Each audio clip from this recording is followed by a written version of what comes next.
that's such a tease. Welcome back, Troglodytes, to your daily dose of guitar information, the Trogly's Guitar Show. That's right, that's the authentic box to that Les Paul that we saw in the mod collection a couple of weeks back. But this is a forwarding service of the king of NGDs, David, who purchased this mod collection guitar that was used off of Reverb, from the seller who has to buy the most mod collection guitars out of anybody. But let's go ahead and see which one David picked out. It is a 50s Les Paul Standard that they had modified for 3 humbuckers, zebra bobbins, threw a Bigsby on it just for fun. This is quite the interesting 50s Standard. Last time we left with David, he was after a 3-pickup Black Beauty Les Paul Custom, but we ended up going for that 58 335. So I think his reasoning here was, hey, we didn't get that Black Beauty, but maybe we could get it on a Standard. I'd say this has a really nice kind of peekaboo top. It's not like over-exaggerated in your face. It almost looks plain at some angles, but it's got a lot of movement to it, so that's fun. But if you're not familiar with what a 50 Standard is, they reintroduced them back in 2019. It's just a regular Les Paul Standard with a slightly fuller feeling neck. It is important to note that Gibson USA 50's neck is way different than a huge baseball bat out of the custom shop like we saw on that 335. And if you don't know what I'm talking about with mod collection, Gibson has 2 different ways that they recycle guitars that weren't necessarily first quality. Like maybe, for example, this one because it got a scuff right here. So they send this down to a separate team that modifies it and or sometimes refinishes it to birth it into something brand new. Every Sunday we document this week's new offerings. They can produce some pretty cool and wild stuff. All things considered, this one's actually relatively tame for the mod collection, but besides just the guitar, we get our regular case over here. It's just your standard Gibson one of this current era, but you get your warranty evaluation here. So that's the cool thing about Gibson mod collection guitars and demo shop. They have a 2-year transferable warranty. So that's right, even if you buy them used, you still have whatever's remaining of their initial 2 years. So for example, this one was dated 7/11, so I guess this one was quite a while ago, almost a year. But if you take a look at this, it was initially rejected due to the nut having some uneven cosmetic polishing, some light scratches on the back as well as the top, with light lacquer buildup where the neck meets the body top. The binding has some uneven scraping. Usually you have to really be looking for it. They're kind of nitpicky, but that's a good thing. They actually have a little sheet that tells you about the warranty. But other than that, we get a COA, which normally Gibson USA products do not get, but we still have all the usual case goodies, including a blank truss rod cover, a Gibson multi-tool, basic leather strap, case key, and in here we've got a polishing cloth and some other owner's manual stuff. But first impressions, this thing is heavy. Maybe it'll have some good tone for it. I'm really curious to see how they spec this one out because I don't remember. So let's go ahead and throw it onto the workbench now. This top really does come alive in certain angles, so they actually changed quite a bit. Because remember, this is a 50s Les Paul Standard. It usually comes with 2 pickups, Burstbucker 1 and 2. However, I got a chuckle when I saw this. We've got a Rhythm 61 in the neck, a Lead 61 in the bridge, and then what's in the middle? A second Rhythm 61. Now, why is that funny? This is the 60s Les Paul Standard pickup set. That's always been a difference besides just the neck profile and what type of knobs they put on it. It was the pickups are actually wound different. Check out the dates on them. 5/17/22, same in the middle, but then the bridge pickup is all the way from December of 2020. I am really happy David sent this to me because I was always curious how good their aftermarket routes would actually look. Because here's what the CNC machines do. It's very nice. You have the lacquer in it. Same is true over here. This is a factory route. This is what it looks like. Yeah. So it looks like they start by drilling 2 holes there for the legs of the pickup. And then they must just have a little hand router there. You also see the burn marks from it. It's nowhere near as smooth. But I do appreciate the fact that they at least take a little bit of stain to try to make it look original. You'll find this in vintage guitars all the time. You have to be like, okay, we need to find out, is it original or not? And one thing to look at is the actual shape of the route. You see how this area is significantly smaller than the factory one? That would be one way you could tell. The other one, obviously the staining differences. But far from the worst routing job I've ever seen. But HS Heritage Cherry Sunburst, LPS Les Paul Standard. I wonder if this is what they were talking about, the lacquer buildup around the neck. But now I'm curious, did they add any fancy Oh, no. I didn't sign up for this. Yeah, we've got fancy electronics. This one does not have it, so I would assume it's coil split for each pickup, and they've wired it 3 volumes and a master tone. That's just a guess, but let's verify it. So neck position, everything on 10, 765. Middle, we're at 389, so that means it's blending something. But then the bridge position is also blending something. But we can take a look at our bridge. It's a Gibson ABR1, but mounted on Nashville-style studs. They've got the bushing in the body. But this is not a Vibramate Bigsby. They have actually drilled into the guitar. So they've got one hole right there, and another one underneath this one. And these plates right here are where they capped off the original stop bar studs. I was curious if you could pry that off and still put one on if you really wanted to. They seem to be in there. I'm not sure how they're actually mounting those. But you can see the Bigsby has left some pretty nasty indentations into the top. But as long as you don't remove it, you wouldn't necessarily see those. But this style of Bigsby is known as the B7. You put your little warble spring right here, then you put the arm over top, then the ball ends of the string hook onto here, and then when you push down, that moves this bar that the strings are attached to, and it gives you that warble effect.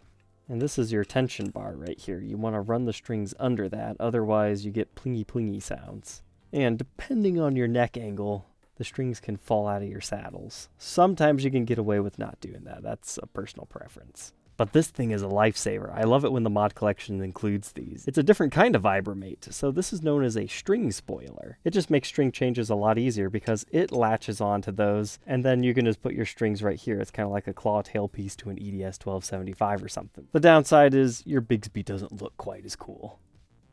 But it is nice to finally see one of these up close in person. If I remember correctly, they're like $60, which they are making a lot of money on these things. They sure do not look that hard to produce. But good for them. It solves a very frustrating problem. Here's a look at the underside of the Bigsby just for fun. They mount it using a whole bunch of screws by your strap button. But I was kind of curious, did they just cut the pick guard or do they actually have a custom one? I suppose if they cleaned it up along the edges, we would never know. However, this just looks like a stock 3 pickup one. As we move on from our solid mahogany body with our 2-piece flame maple top, we now have that 50s neck profile on the mahogany neck with the rosewood fretboard. That one was in desperate need of some conditioning and it's darkened up nicely now, but you've got your acrylic inlays. And now let's get our neck measurements. 1.68 inches. Increasing to 2.09 at the 12th. First fret neck depth 0.92 and 1.01 by the 11th. Maybe it's just because I haven't had a 50 standard in a while. This neck actually feels and reads larger than I remember these things. Like, it's still nowhere near as big as a baseball bat, but it is very full and rounded. Here's a look at that neck profile at the 1st fret and the 12th fret. That's your typical 12-inch fretboard radius, 24 3/4-inch scale. Moving on to our headstock, they didn't really change too much up here. Just your Clusen style tuners, Gibson mother of pearl logo with your Les Paul model silkscreen, and our truss rods looking good. And it currently has the standard branded cover over it. Alright, moving on to the back. It appears to be made of 2 pieces. You've got some decent wood grain back here, but our control cavity helps us understand. So they do indeed have 3 push-pull pots in here, with 1 regular Gibson branded one. And I traced the wires back to each individual pickup. It is indeed neck, bridge, and middle position. One of the grounding parts of the neck pickup was not actually attached to the pot. It was just like laying there. And I was trying to see if it came undone, or maybe it's redundant. But when I plugged it in, it's definitely noticeably quieter on the humming if I touch it to that tab. So rather than ship this thing around and do one little solder thing, I'm just going to go ahead and do that for him. Should be peachy now. Here we can see the thin binding in the cutaway and document some of the other nicks and dings. I'd say that's definitely the worst thing cosmetic-wise. Somebody had like a strap on it and it just scuffed the finish. And some other light playware. Moving up our neck, nothing too crazy here. And we've got our Gibson Deluxe Clusen style tuners. But this is a very early 2023 guitar. 18th day of the year, initial batch. Production number looks like 65. And there you can see the mod stamp. Bigsby's can certainly add some weight, but this one is chunky. 10 pounds, 12 ounces. Let's go ahead, plug it in, and hear how these pickup combinations sound. Starting, we're not going to mess with the knobs. Just our regular positions, how they are.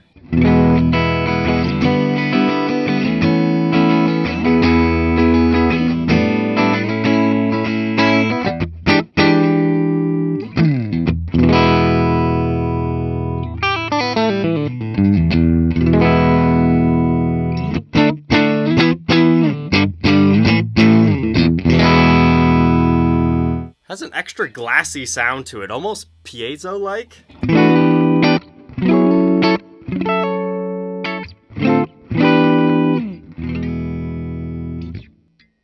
Now our traditional bridge position.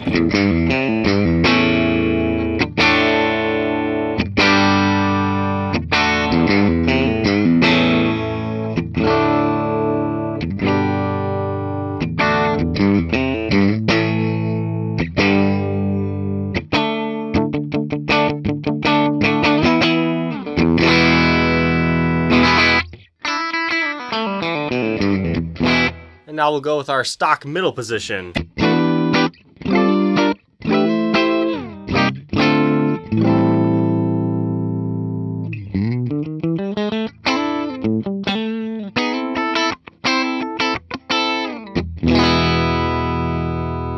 As you can see, it has a very bright sound for a Les Paul.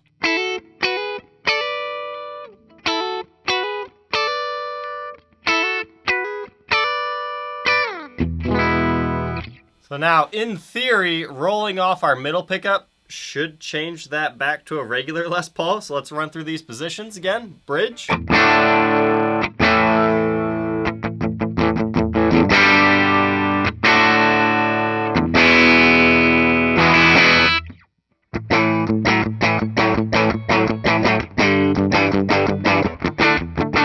Neck.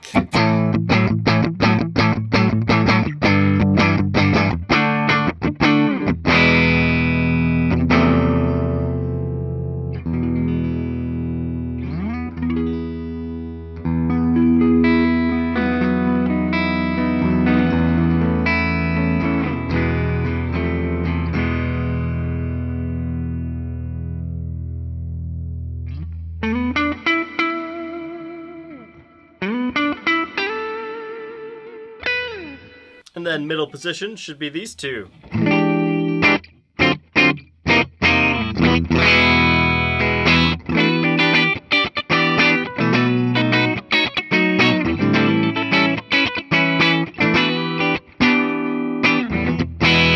So that checks out. Now in theory you could blend the middle pickup.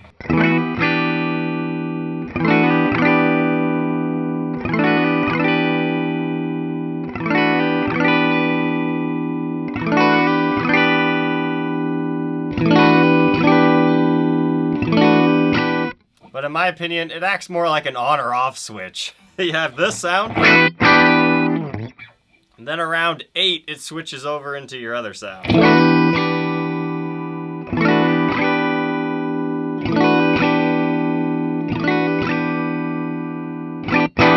But don't forget, we can also coil split all 3 of them.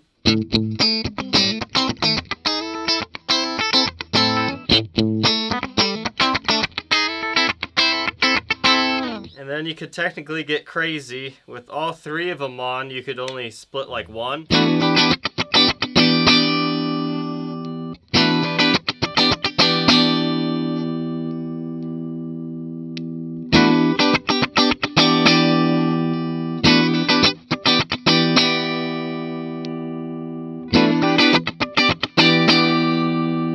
You can get lost in the options of that. So we'll just leave them all split for the purpose of this demo. And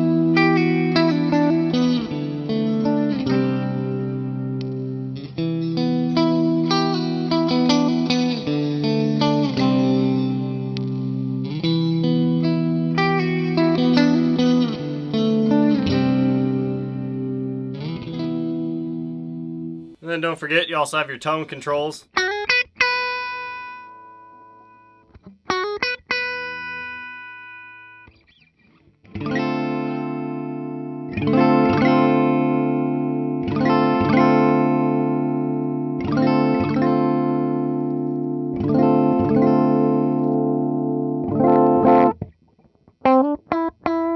Dirty tones time. I've got the middle pickup off, it's just a regular Les Paul.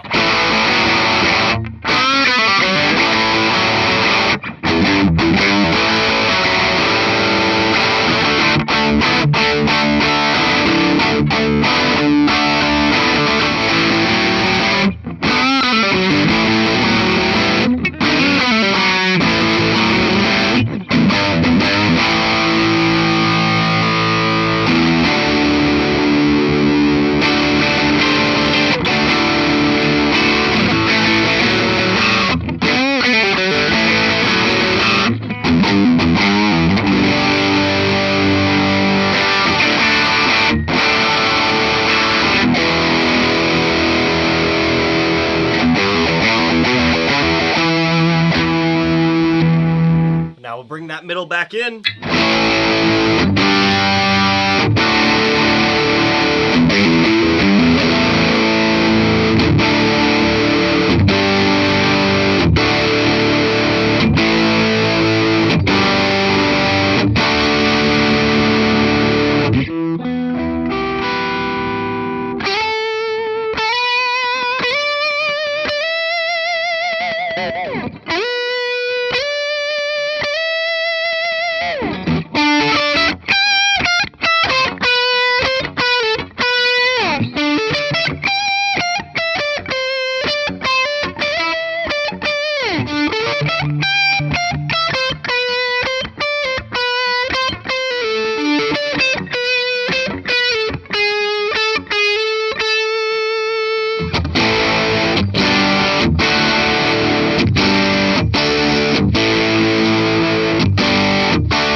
Alright, so in my opinion, take your middle off, leave them in full humbucker mode for distorted. Because it really just doesn't sound that good otherwise. Unless you're doing like more solo lead work, that's not where I excel, but it sounds good like that. Now let's give this Bigsby a try.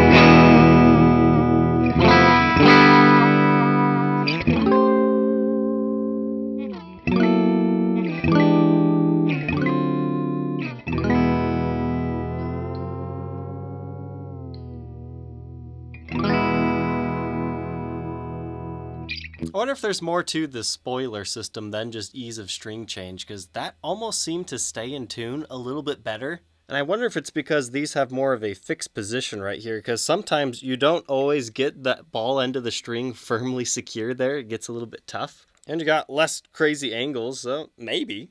It was fun to try. Now that we know all about David's new guitar, what are my final thoughts on this one? Not gonna lie, this one didn't really ever speak to me cosmetically. I mean, it's cool, right? The zebra bobbin pickups and the Bigsby, but I always think of different models with this rather than a 50s Les Paul Standard. But after I've played it, I'm actually really impressed with all the different tones that you can get out of this.